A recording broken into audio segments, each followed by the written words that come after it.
নমস্কার বন্ধুরা, অনুভব রান্নাঘরে সবাইকে স্বাগত জানাচ্ছি। বন্ধুরা, আজকে আমি আপনাদের সামনে খুবই সহজ এবং স্বাস্থ্যকর একটি জলখাবারের রেসিপি নিয়ে হাজির হলাম। সকালের অফিস টাইমে যদি আপনাদের হাতে একদমই সময় খুবই কম থাকে, তাহলে কিন্তু এই রেসিপিটি অবশ্যই বাড়ির লোকের জন্য বানিয়ে ফেলতে পারেন। এই রেসিপিটি যেমন খেতে খুবই ভালো লাগে, আর তেমনি কিন্তু খুবই স্বাস্থ্যকর। এই রেসিপিটি যদি আপনারা এক বাটির জায়গায় 2 বাটিও খান, তাহলে কিন্তু শরীর খারাপ করবে না। তাহলে দেখে নিন বন্ধুরা আমার আজকের এই জলখাবার রেসিপিটি। আশা করছি আপনাদের খুবই ভালো লাগবে। বন্ধুরা, আজকে আমি খুবই স্বাস্থ্যকর একটি জলখাবার বানাবো, আর সেই জন্য প্রথমেই কিন্তু আমাদের সুজির সঠিক মাপটা নিয়ে নিতে হবে। আর সেই জন্য দেখুন, এখানে আমি নিয়েছি 1 কাপ সুজি। সুজিটাকে আমি একটি বোলের ভিতরে ঢেলে নিচ্ছি। এই মেজারমেন্ট কাপটা মেপেই কিন্তু আমি পরবর্তী রেসিপিটা করব। আপনারা কিন্তু আপনাদের সুবিধা অনুযায়ী যে কোনো বাটি মেপেও কিন্তু সুজিটা নিতে পারেন। এবার আমি আরও একটি বোল নিয়ে নিয়েছি, আর বোলের ভিতরে দিয়ে দেবো ওই একই কাপের 3 কাপ জল। এখানে কিন্তু 1 কাপ সুজির জন্য 3 কাপ জলই যথেষ্ট।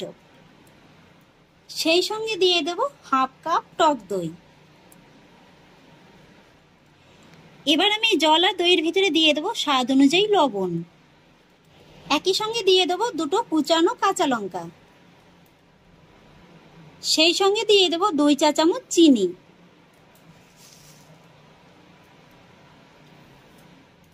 আর একই সঙ্গে দিয়ে দেবো 15 থেকে 20টার মতো ফ্রেশ কুচানো কারি পাতা।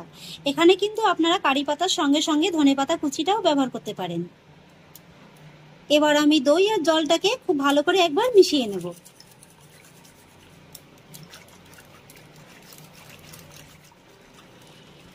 এইভাবে কিন্তু দইটাকে জলের সঙ্গে খুব ভালোভাবে মিশিয়ে নিতে হবে। এই যে দেখুন বন্ধুরা, আমার কিন্তু দইটাকে জলের সঙ্গে খুব ভালোভাবে মিশিয়ে নেওয়া হয়ে গেছে। এবার আমি এই জলের পাত্রটাকে একটা সাইডে সরিয়ে রাখবো। এবার চলে এলাম রেসিপির পরবর্তী ধাপে। গ্যাসে একটি কড়াই বসিয়ে দিয়েছি। চেষ্টা করবেন এই ধরনের একটু ভারী কড়াই বসিয়ে দেওয়ার, তাহলে কিন্তু আপনাদের করতে খুবই সুবিধা হবে। আর কড়াইতে আমি দিয়ে দেব 3 থেকে 4 টেবিল চামচের মতো সাদা তেল। তেলটা যখন হালকাভাবে গরম হয়ে যাবে, তখন আমি এর ভিতরে অ্যাড করব কিছুটা পরিমাণে কাঁচা চীনা বাদাম। বাদামটাকে আমি লালচে করে ভেজে নেব। এখানে আপনারা ঠিক যতটা পরিমাণে সুজি নেবেন, সেই আন্দাজেই কিন্তু বাদামের পরিমাণটা নেবেন। বাদামটা কিন্তু খুব বেশি নেওয়ার প্রয়োজন নেই। এইভাবে অনবরত নেড়েচেড়ে বাদামটাকে আমি হালকা লালচে করে ভেজে নিয়েছি। এবার আমি বাদামটাকে তুলে নেব। আর এখানে কিন্তু বন্ধুরা আর অতিরিক্ত কোনো তেলের প্রয়োজন নেই। আমি যেহেতু আজকের এই রেসিপিটাতে সামান্য একটু সবজির ব্যবহার করব, তাই কিন্তু 3 থেকে 4 টেবিল চামচের মতো তেলটা ব্যবহার করলাম। তবে আপনারা যদি কোনো সবজির ব্যবহার না করেন, তাহলে কিন্তু তেলের পরিমাণটা আরও কম লাগবে। বাদামগুলোকে আমি তুলে নিয়েছি। আর এবার এই একই তেলের ভিতরে আমি দিয়ে দেবো 1 টেবিল চামচ কালো সরিষা।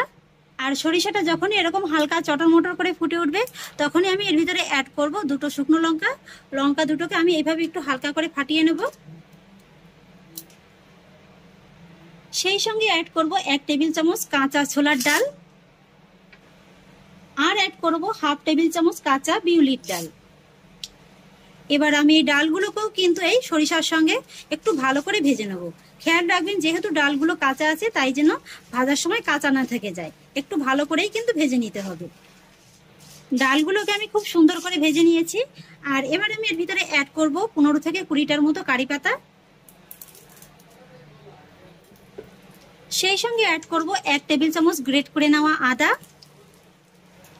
আর একই সঙ্গে দিয়ে দেব 2টো কাঁচা লঙ্কা কুচি। হালকা করে একটু ভেজে নেব। সমস্ত কিছু এইভাবে যখন একটু হালকা করে ভেজে নেওয়া হয়ে যাবে, তখনই কিন্তু এর ভিতরে অ্যাড করতে হবে সবজিটা। আর সেই জন্য দেখুন, আমি এখানে নিয়েছি কিছুটা পরিমাণে গাজর কুচি আর কিছুটা পরিমাণে ক্যাপসিকাম কুচি। মোটামুটি এখানে আমি 1/3 কাপ করে গাজর আর ক্যাপসিকাম কুচিটা নিয়ে নিয়েছি।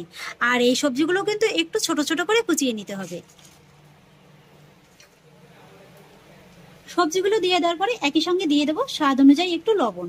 লবণটা কিন্তু এখানে বুঝাই দেবেন, যেহেতু আগেও কিন্তু লবণটা ব্যবহার করা হয়েছে। এবার গ্যাসের ফ্লেমটাকে মিডিয়াম হাইতে রেখে এই সবজিগুলোকে আমি হালকা টাচ করে একটু ভেজে নেব। তবে আমি এখানে যেসব সবজি ব্যবহার করেছি, আপনাদের যে সেগুলোই ব্যবহার করতে হবে তা কিন্তু নয়। আপনারা আপনাদের পছন্দ অনুযায়ী এখানে বিনস কিংবা অন্য যে কোনো সবজি অ্যাড করতে পারেন। এইভাবে অনবরত নেড়েচেড়ে সবজিগুলোকে কিন্তু আমি হালকা করে একটু ভেজে নিয়েছি। আর এইভাবে ভেজে নেওয়ার পরেই কিন্তু দেখবেন সবজিগুলো খুব সুন্দরভাবে একেবারে সেদ্ধ হয়ে গেছে। আর ঠিক এই পর্যায়ে আমি এর ভিতরে অ্যাড করব মেপে রাখা সুজিটা।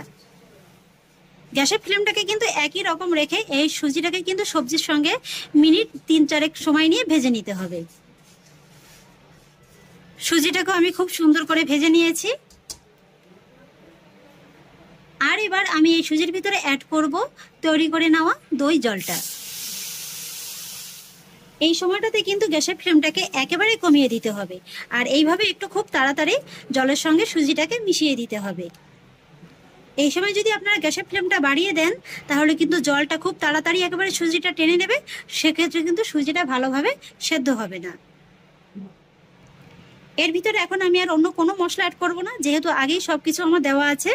তাই এইভাবে কিন্তু গ্যাসের ফ্লেমটা কমিয়ে রেখে অনবরত এইভাবে নেড়েচেড়েই আমি সুজিটাকে মোটামুটি 3 থেকে 4 মিনিটের মতো প্রথমে রান্না করে নেব।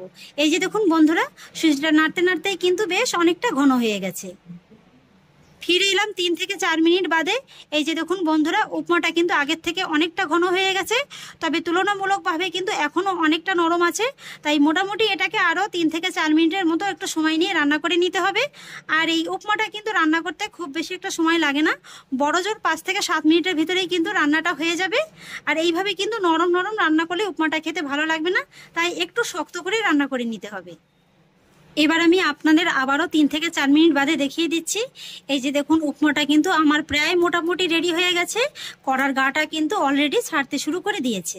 আর ঠিক এই পর্যায়ে আমি এর ভিতরে অ্যাড করব ভেজে রাখা চীনা বাদামটা।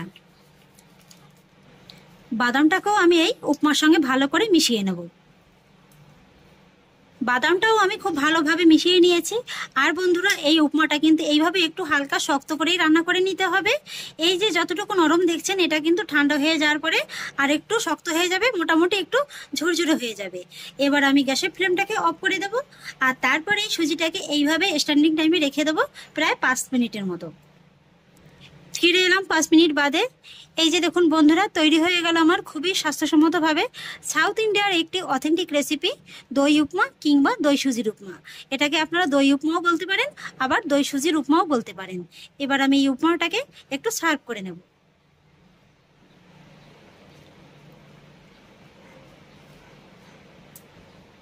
প্রতিদিনের জলখাবারে একঘেয়ে খাবার না খেয়ে এইভাবে কিন্তু একটু অন্য রকমের খাবারটা খেয়ে দেখতে পারেন। আর আপনারা দেখতেই পেলেন, এটা কিন্তু খুবই স্বাস্থ্যকর একটি রেসিপি। এই যে দেখুন বন্ধুরা, উপমাটা ঠান্ডা হয়ে যাওয়ার পরে কিন্তু অনেকটা ঝরঝরে হয়ে গেছে। আর এই উপমাটা কিন্তু এর থেকে আর বেশি ঝরঝরে হবে না। এই যে দেখুন, খেতে কিন্তু খুবই ভালো লাগে। সর্বোপরি কথা হচ্ছে, এটা কিন্তু খুবই স্বাস্থ্যকর একটা রেসিপি। তাহলে আশা করছি বন্ধুরা, সম্পূর্ণ এই নতুন রেসিপিটি আশা করছি আপনাদের খুবই ভালো লেগেছে। যদি ভালো লেগে থাকে তাহলে আমাকে অবশ্যই একটা লাইক এবং কমেন্ট করবেন, সেই সঙ্গে বন্ধুদের সঙ্গে শেয়ার করবেন।